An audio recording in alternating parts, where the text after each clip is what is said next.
This is Arab Talk on KPOO 89.5 FM in San Francisco. This is Arab Talk with Jess and Jamal. I'm Jess Hannab. And I'm Jamal Dejani. Jamal, we're in the middle of a very fragile ceasefire in Gaza right now. As we're talking, there is speculation that political prisoners throughout Palestine, Gaza, West Bank, and Jerusalem will be released. The remaining living hostages in Gaza will be released. But things are somewhat unstable in that regard. It could be happening at any moment. This is just the first phase of the ceasefire. There's a lot of speculation about what may happen after that. We're going to be talking about that today, as well as a lot of other issues. One of the sticking points, unfortunately, with the hostage negotiations and with the ceasefire and the release of Palestinian political prisoners is that Israel is refusing to release Dr. Hussam Abu Safia, a noted physician in Gaza, pediatrician, who refused to leave his hospital while his patients were being murdered. We'll be talking about that. Tragically, as the ceasefire is unfolding right now, Palestinians are finding large numbers, if hundreds, if not thousands of bodies buried underneath the rubble. It's going to be a very tragic future for Palestinians in Gaza as these bodies continue to be uncovered.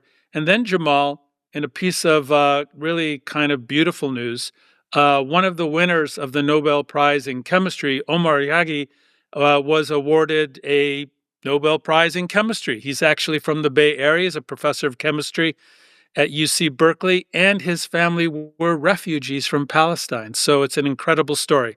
But before we get to that, we're going to watch an interview that you did with Liat Kozma, professor in the Department of Islamic and Middle Eastern Studies and in charge of the Harry Friedenwald Chair in History of Medicine at the Hebrew University, who co-authored an article in Plus 972 magazine entitled "Collaborate or Leave: Israel's Cruel Ultimatum to Humanitarian Groups in Gaza."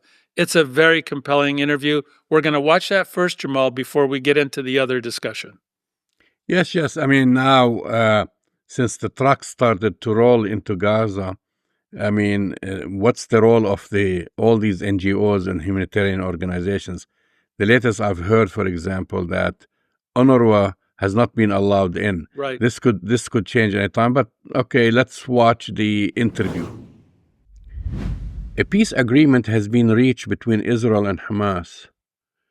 In the first phase, Israel will partially withdraw its troops from Gaza, and Hamas will release the remaining hostages, President Trump said. However, some crucial details related to the deal still remain unknown, which includes the timing and a post-war administration for the Gaza Strip, and a clear indication about who will administer Gaza immediately after the war ends. Also unclear is the future for international humanitarian NGOs that previously provided aid in Gaza. Since Israel's Ministry of Diaspora Affairs and Combating Anti-Semitism is requiring that all international humanitarian organizations operating in the occupied Palestinian territories re-register by the end of 2025. The ministry's policy states that any organization may be denied for a host of political reasons, including criticizing Israel for human rights violations. Joining us today on Arab Talk is Liat Kozma. In a piece she co-authored in the Plus 972 magazine entitled "Collaborate or Leave: Israel's Cruel Ultimatum to Humanitarian Groups in Gaza." She lays out how Israel has been working progressively to delegitimize and shut down international NGOs and human rights groups from working with Palestinians in the occupied territories. She is a professor in the Department of Islamic and Middle Eastern Studies and is in charge of the Harry Friedenwald Chair in the History of Medicine at the Hebrew University. She is an author of several books, the most recent of which is Palestinian Doctors, Medical Practice and the Transformation of Palestine from 1900 to 1948. Welcome to Arab Talk, Liat. Thank you for inviting me. So let me begin by asking you, the re-registration requirement by Israel's Ministry of Diaspora and Foreign Affairs What are the transgressions it lists that could cause approval to be refused?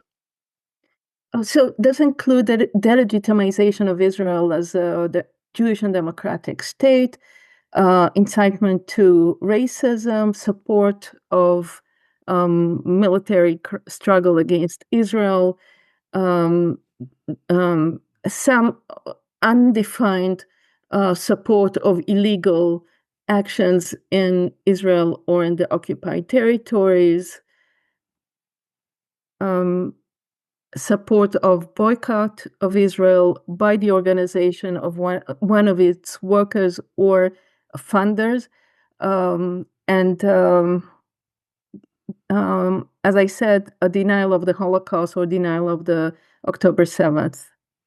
Oh, the last point, which is important, is the support of the indictment of Israeli citizens in the international courts. No, that's actually a long list, and you're absolutely right, because Israel does have cases in the International Court of Justice. The Prime Minister Netanyahu, former Minister Gallant, and so that's going to create a complication because some of these organizations might have made statements about these cases. It's more than this. Their operation in the occupied territories is subjected to international law. They have the very mandate, the very legitimacy is based on international law. So basically the requirements are that they do not report violations of international law in order to be able to work in the occupied territories. So Israel has had Gaza under siege for almost 2 decades and was withholding food. However, there was marked decision after it broke the ceasefire in February 2025 to completely starve and deprive the Palestinians in Gaza to extract, basically surrender. What determined this, or was it a continued escalation after having committed so many atrocities with impunity? So we have one of the things we've been doing in the last 2 years is mapping the denial of supplies from October 7th up until today. What we have is a declaration by then Ministry of Defense Yoav Gallant that no food, water, or electricity is to enter Gaza. This lasted for 10 days and ended after international pressure. And what we see between late October 2023 and March 2nd, 2025 is a fluctuation of the amount of humanitarian aid and commercial merchandise entering the Gaza Strip. So what we have is the continuation of a logic that food, water, electricity, medical supplies can be used as a weapons of war to pressure the civilian population to surrender. The March 2nd to late May complete siege is unprecedented. It has been tried at the beginning of the war, but at the beginning of the war, people still had their pre-October 7th supply. When aid was blocked completely on March 2nd, most people had very little. What they had is what they were able to accumulate during the month and a half of ceasefire. The Gaza Humanitarian Foundation and its privatized, non-humanitarian, militarized food distribution, is this the model that Israel wants to legitimize and force other NGOs to accept and partner with, or cease to operate in Gaza? That's what we see. So Israel's narrative is that humanitarian aid is controlled by Hamas or is easily manipulated by Hamas, and the only way to have Hamas surrender is having its own control over humanitarian aid. And what's been happening since March 2025 is GHF trying to convince international humanitarian player to surrender their supplies to be distributed by the GHF. And this solution would supposedly free humanitarian aid from Hamas control. In practice, what we see is death trap. What we see is a distribution scheme that denies most people of necessary humanitarian aid. You describe how Israel has also been using a divide and rule strategy to peel off NGOs one by one as cautionary tales. You give an example of Rahma. Talk about this. So what we hear from international organizations, we've been speaking with them since January 2025, and what we hear from them is a carrot and stick policy, which means that organizations that would go to the international press and publicize human rights violations would be denied access or would have their aid supplies denied at the checkpoints. Its workers denied visas and so on and so forth. So in the case of Rahma, what we saw is that a GHF was taking Rahma's supply and distributing it in its distribution side. Rahma claimed that they agreed to have the GHF enter the supplies into Gaza but not distributed. And once it happened, Rahma was punished.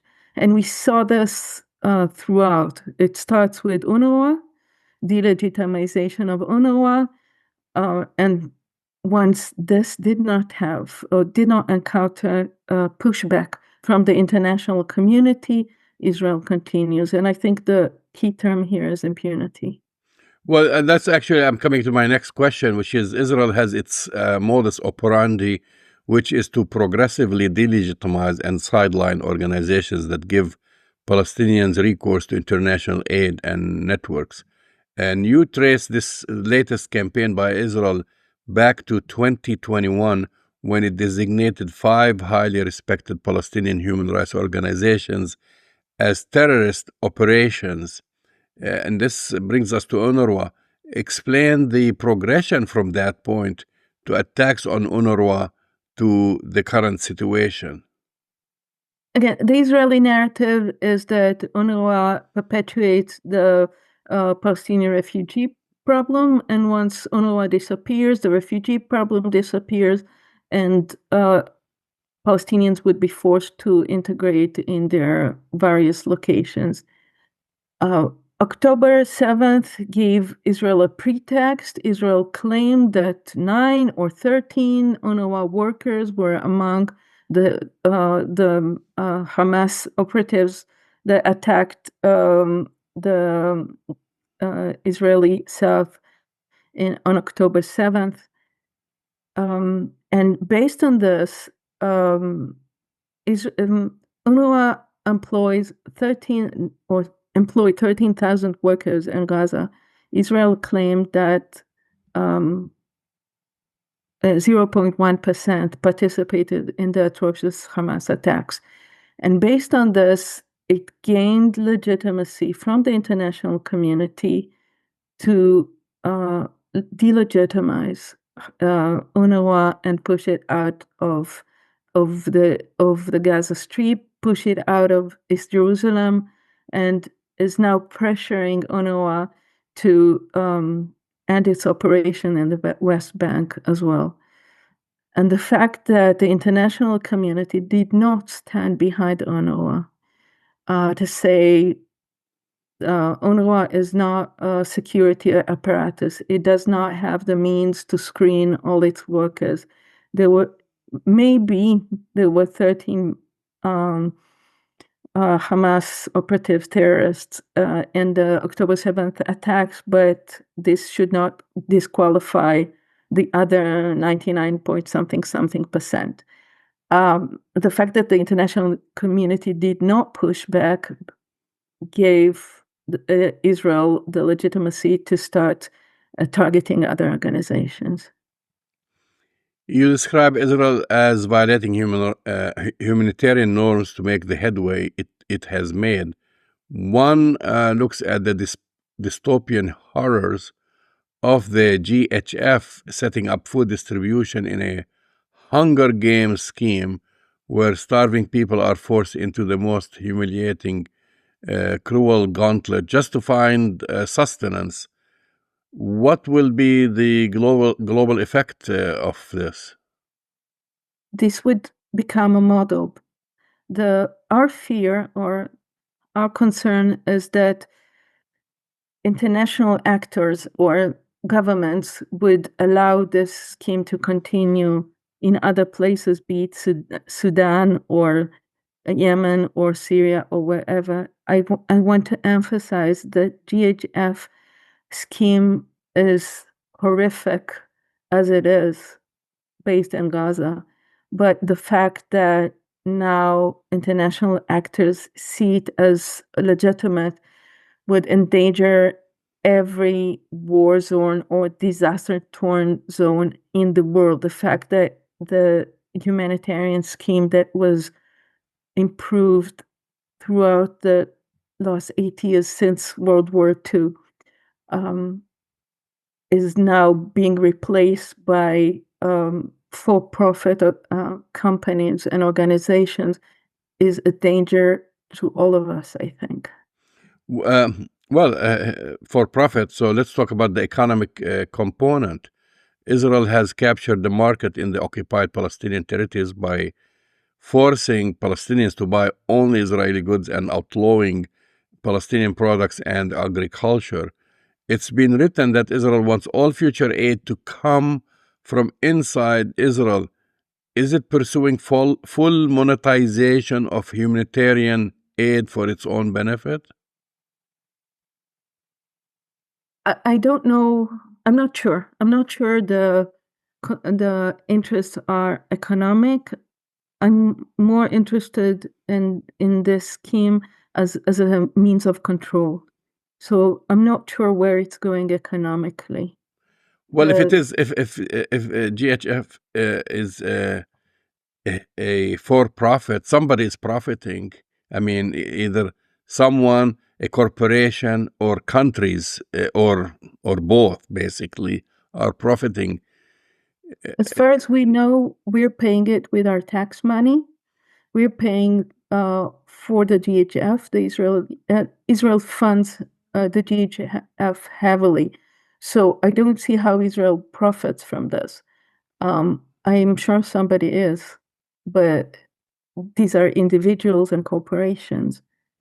Certainly not Israel as a country or us as Israeli citizens.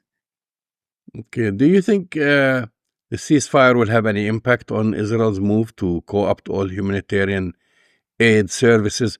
We talked about, or you talked about UNRWA earlier, and I mean, are there plans to bring back UNRWA? Because there were some talks that you need maybe some UN involvement in distributing aid or something like that. Some sort of organization would have to intervene to make it work. There are many problems with the GHF scheme, but one of them is that UNRWA was based in the community. So the UNRWA workers knew the aid recipients and could know what if somebody who needed aid couldn't show up for the distribution. So any scheme that would not be based in the community, would not work with Gazans themselves, would only increase the famine crisis that we see today. This is what I fear. I cannot tell you what would actually happen, but I know what my concerns are. Under the scenario, collaborate or leave, what organization is going to do? I mean, what questions are they asking themselves? I think one of the things that we hear from them is that they find it very difficult to create a unified front. If all of them had had all of them refused, for example, this would have made it more difficult for Israel to go ahead with its plan. One encouraging sign we see is that the deadline was extended, which means that many organizations, or a substantial number of organizations, did not comply, which means that Israel did not plan for this number of organizations to be deregistered. So the deadline was extended by almost 4 months. We'll have to wait and see what happens at the end of the year. And I think maybe the current ceasefire would give the organizations more leverage to maybe abolish this scheme or work around it. But this is very tentative. I'm a historian by training. Commenting about the future is more difficult. Understandable. Since you wrote the article, I mean, I guess the biggest development is supposedly this peace agreement that Trump talks about. And it seems that it has been accepted by Hamas, it has been accepted by Israel.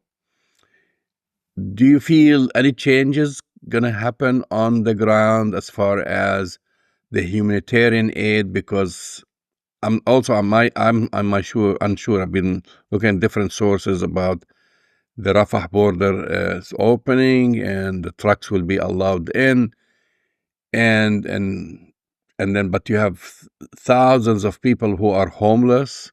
You have the Gaza is mostly destroyed, infrastructure is destroyed, hospitals are destroyed, schools are destroyed.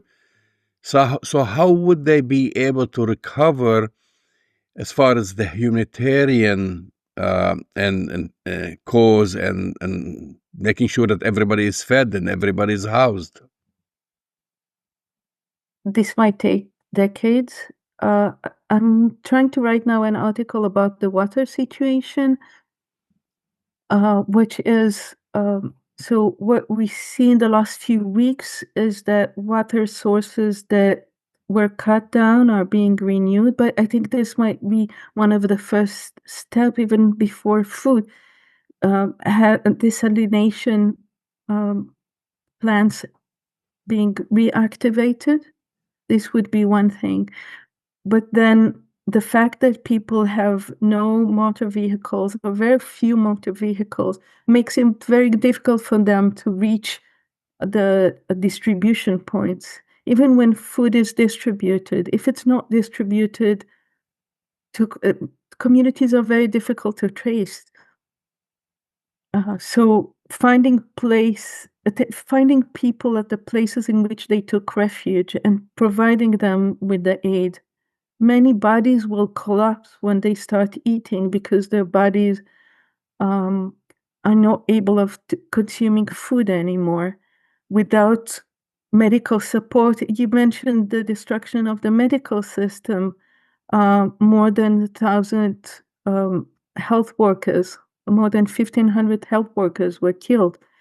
So also having the personnel being able to allow this community to recover. I mean, I'm very cautious. I'm trying not to be optimistic at this moment. At the first the ceasefire of January 2025, we were very skeptical because Israel was mounting so many difficulties around the entrance of aid. And then a day after the ceasefire, 600 trucks entered per day after months and months in which less than 100 entered per day. So one cannot know what would happen tomorrow, but even if 600 trucks of aid are allowed in per day, there are so many challenges, even if the ceasefire sticks, so many deaths are foreseen in the coming weeks and months as a result of the collapse of the medical system and the denial of aid for such a long time. You mentioned water, and Obviously, it's very, very important. How will they receive the water? Isn't the water in Gaza polluted just from the war itself, from ammunition, from destruction? I mean, or are we talking about water being transported by trucks or by plastic bottles? I mean, how are you going to supply 2 million So, people with water, with so sanitary water, basically?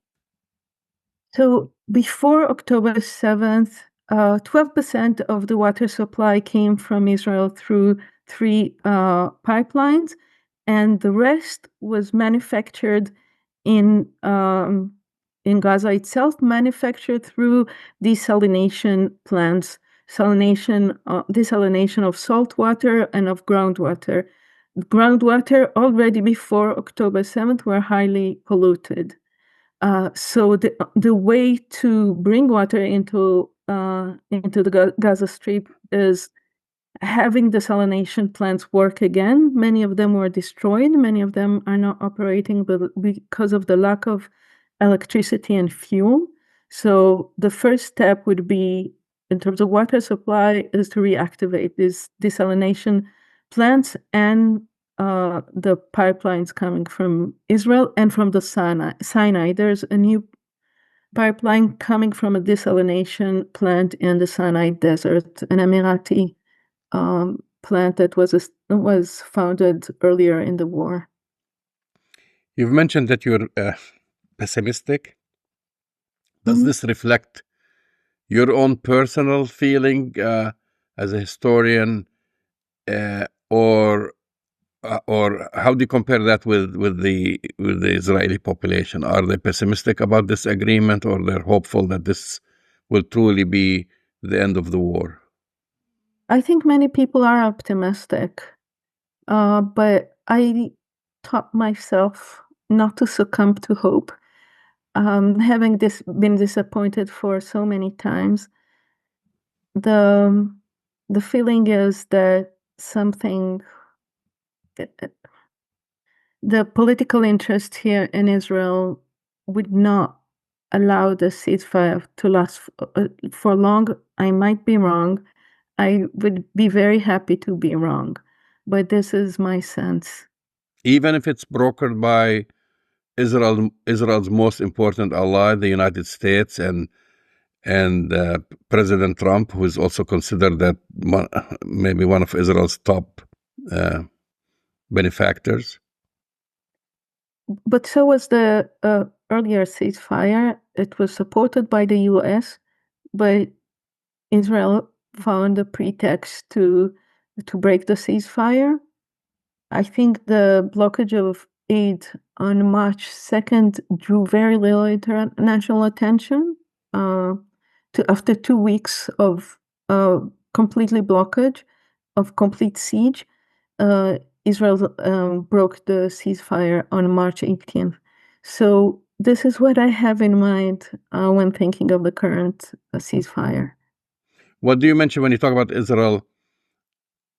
You're specifically talking about Israel or the government of Prime Minister Benjamin Netanyahu because of his own ulterior motives to stay in power? He has his own ulterior motives, but we don't see much resistance to the war itself from the political opposition. So I wish I could say this is only Netanyahu, or these are his politics. This would have explained weeks of war or months of war, but 2 years of war cannot be explained only by referring to Netanyahu. Liat Kozma, thank you for coming on Arab Talk and sharing your insights with us. Thank you for inviting me and for these very in-depth questions. Very important. My pleasure.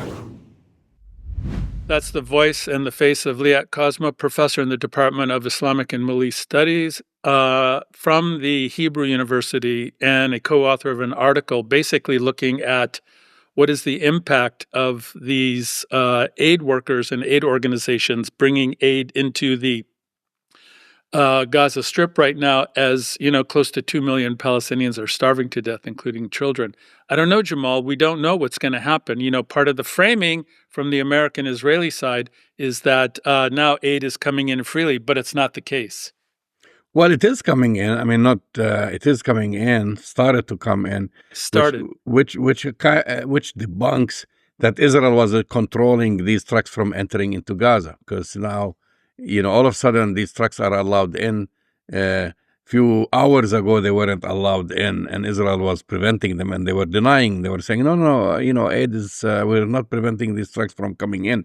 And the big question now: you have 2 billion people to feed and to house and so forth.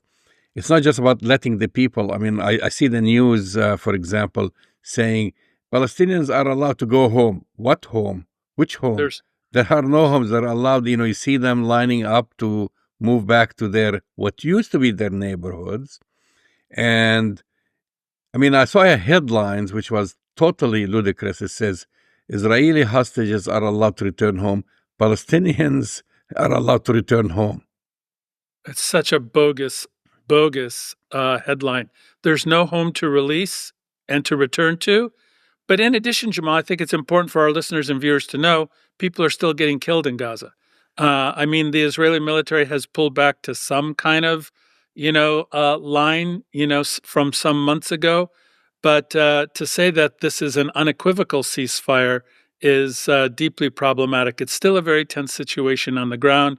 You have hundreds of thousands of Palestinians, as you said, attempting to go back to what we don't know.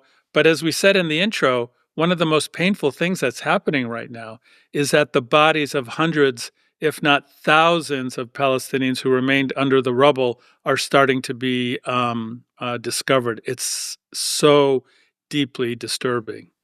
Yeah, so what we know is in few hours, the 20 hostages held in Gaza, thought to be alive, are expected to be released together early on Monday, local time, and before being transferred to the Red Cross.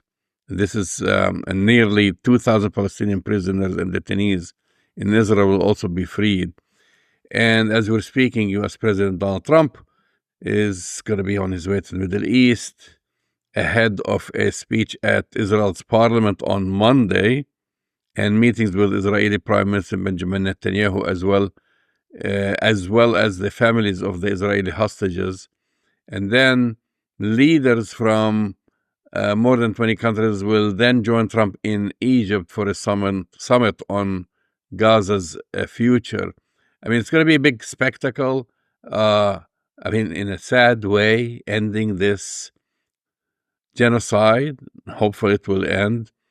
A lot of people are going to be patting themselves on the shoulders.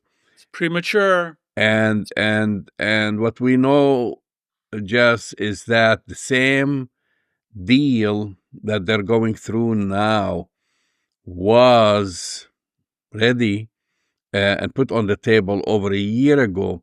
During the Biden administration. Right. And Biden didn't do anything about it. And Benjamin Netanyahu rejected it. But it's practically the same deal, except there were more hostages alive then. And probably 20,000 plus Palestinians would not have been killed, or more. Maybe 30,000 Palestinians would not have been killed. And not as many starving children. And the starvation, whatever. But it's practically the same deal. And that's why, like, when people say, why are you upset with the Biden administration? I tell you, they had the same deal. And now you're getting all these leaks from former Biden officials who were there in the room. And when this was presented to him and to Vice President Harris, they just looked the other way. They said, let the Israelis decide on it. We're not going to interfere. Well, Trump took the opportunity to put the pressure on Netanyahu, and at least now we're seeing aid flowing into Gaza, and now they're negotiating about the next steps. I cannot predict on what's going to happen next because we've seen these deals fall through, but hopefully they won't. Yeah, we're hopeful. And let's be clear, Jamal, for Palestinians, this is no reason to celebrate. With over 68,000 murdered, with 2 million people starving to death, with children literally dying every day from starvation, and the complete destruction of the healthcare system, there's relief in Gaza, of course, but why would anybody trust the United States or Israel about the next steps? We're already hearing reports about significant disagreements for the phase two, which involves pulling back even further of the IDF from Gaza. And also there's some reports saying that, even Hamas isn't totally on board with the phase two. So we have no idea what's going to happen next. I think that's an incredibly important point that we have to stress to everybody. It's a complete relief that aid is getting in and that bombs are not dropping on civilians right now. But the devastation in Gaza is only now beginning to be fully revealed to the rest of the world. We've talked about it, but the full extent is only coming out now. And the starvation is not going to be reversed right away. So things are pretty dicey.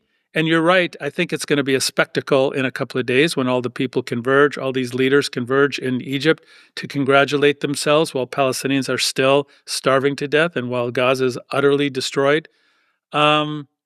I'm not optimistic. What about you? I have to wait and see, Jess. I mean, I don't want to look in the being in a pessimistic way, because I see a lot of people are happy whether at least people in Gaza, that at least the bombs are not dropping on Yes. their heads and they're being fed. But down the line, we don't know what's going to happen. The other thing that we've mentioned in the intro, just that Israel will not release Dr. Hussein Abu Safia, which is really weird. I mean, this is an eminent pediatrician who was detained in December during Israel's raid on Kamal Adwan's hospital after he refused to abandon his patients. And he's, along with other doctors, also being detained. And Israel said they want to release him. We know that he was beaten by Israel and kidnapped by the Israeli forces in Gaza. And everyone remember, at least I remember, the footage in the aftermath of the attack, which showed Dr. Safia wearing a white medical overcoat, crossing a street strewn with rubble, and they just arrested him, and whisked him away. What we know is from the Palestinian Healthcare Workers Watch, that's an organization about doctors. Some 28 doctors from Gaza are being held in Israeli custody. 8 of them are senior consultants in surgery, orthopedics, intensive care, cardiology, and pediatrics. And this is the time when you need all the doctors you can, right, to start treating oh my God, all these children and patients. Absolutely. And yet, for whatever reason, they just decide not to release him.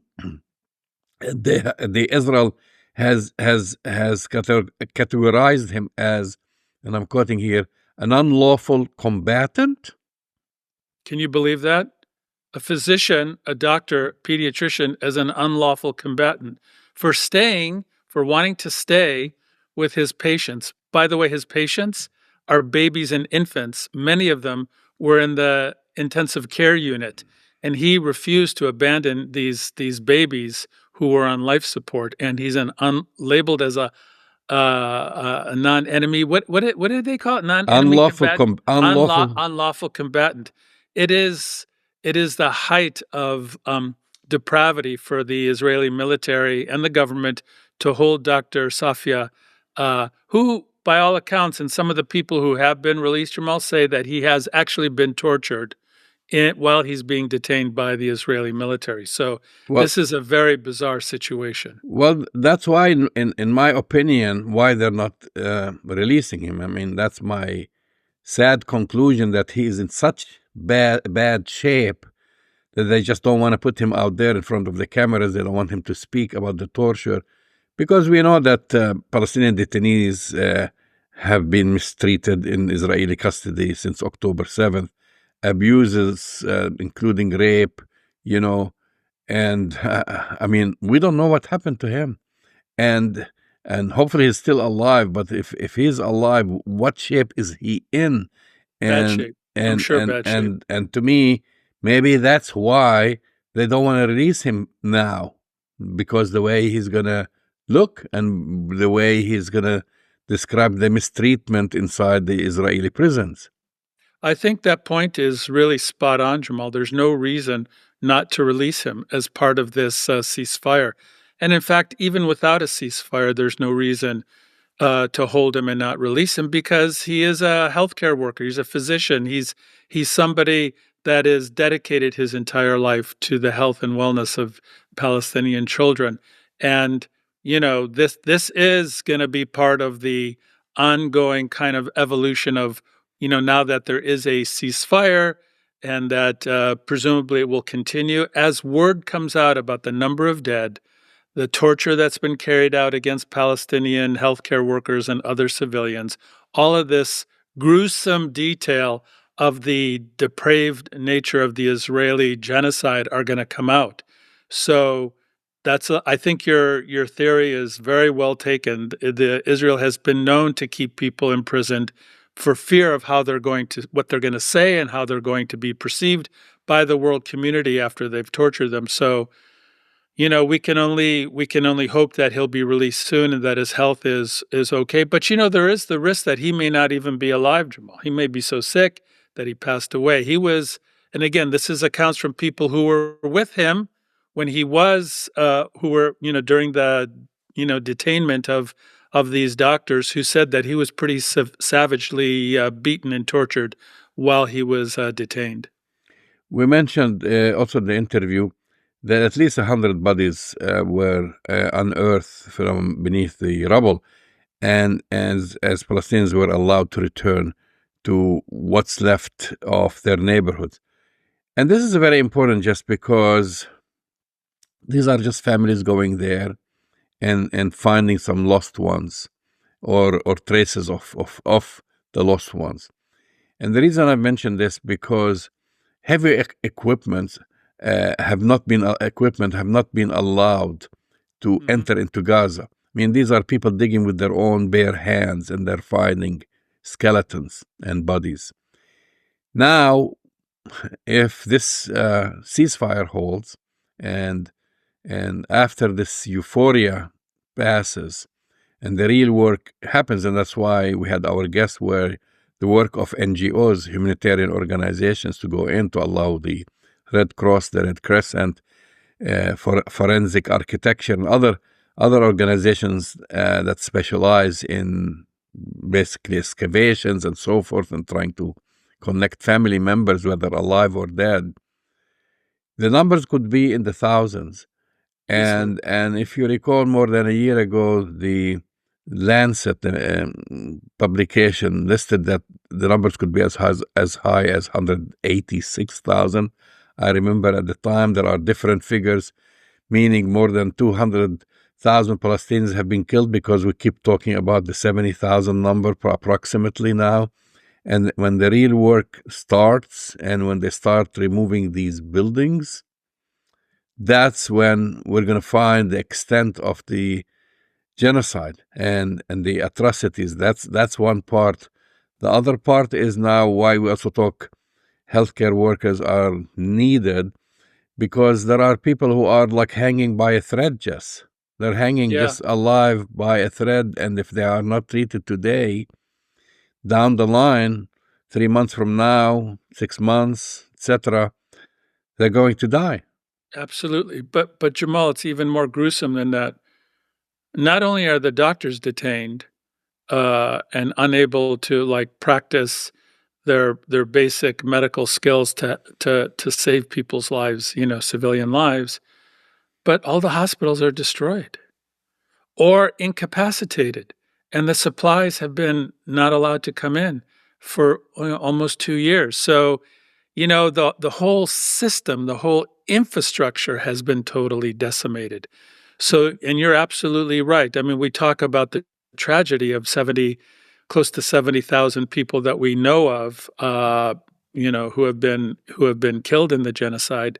But the untold number who will die from lack of medical care, from starvation, from the illnesses and the injuries they sustained is going to be, painfully, painfully high, Jamal, because it's going to take decades to rebuild the healthcare infrastructure, to get enough medicine in, to rebuild all those, those 35 plus hospitals that were completely destroyed or in fact severely incapacitated. So it's, of course, everybody's glad that there's a ceasefire, but the stark reality about what's facing Palestinians and Gaza, Jamal, is so, so brutal and so painful right now. I mean, we have to acknowledge the fact that it's better, obviously, to have a ceasefire than not.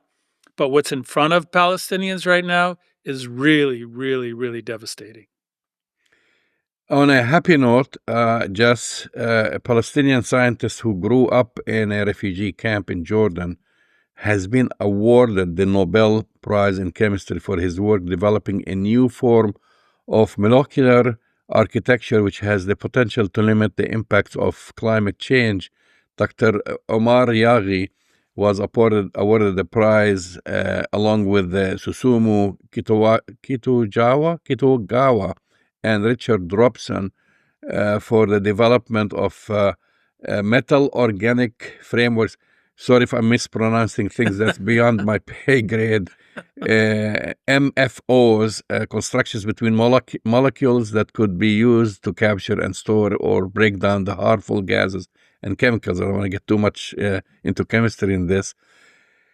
So this is, and this is something like the academy said, it's in a statement that can be used to harvest water from desert air, capture carbon dioxide, store toxic gases, or catalyze chemical reactions, and so forth. I think this is great news. I mean, and I have to say something. I haven't seen anyone who has been claimed by so many countries for a Palestinian refugee. When Palestinian refugees don't make it, nobody wants the Palestinian refugees, they'll have to live in camps Right. like in Lebanon and so forth. But when they are so successful, as there are many, he had been claimed just by the Right. United States. Of course, he's an American citizen and celebrated. By Jordan, where he grew up in a refugee camp and celebrated, and which a lot of people don't know, but also by Saudi Arabia. And because he also had worked there and has, I guess, honorary citizenship bestowed on him. Right. And he still is a Palestinian. After all, both his parents are Palestinian refugees. So everybody's saying, he's ours. The Everybody's claiming King of him Jordan also. has called him and is celebrated, and Saudis are saying he's ours. Of course, here the UC system in California claims him, where he teaches and works, and he's been celebrated by everyone. Yeah, but look, Jamal, let's be clear about it. If you read deeply into Dr. Yahi's history, it's an amazing story of resilience and fortitude and brilliance. He grew up, people don't realize, he grew up in a refugee camp in Jordan, but, he grew up in a one-room building with 8 siblings. And he told a really beautiful story about being 8 or 9 years old and coming across a book on chemistry that in a refugee camp in Jordan as a child that totally captivated him and got him deeply interested in chemistry and science from a very young age. It's a fantastic story. I don't know if the University of California or Berkeley or anybody is going to celebrate the Palestinianness of the fact of one of their Nobel laureates, but it's truly a remarkable story of courage and brilliance. And as you said, and it's important to know, of the thousands of Palestinian scholars, scientists, and brilliant folks who are scattered throughout the world doing this amazing kind of work. It's something to be really celebrated. You've been listening to Arab Talk on KPOO San Francisco 89.5 FM. Go to our website, arabtalkradio.com, to download the latest shows and we'll talk to you next week. See you next week.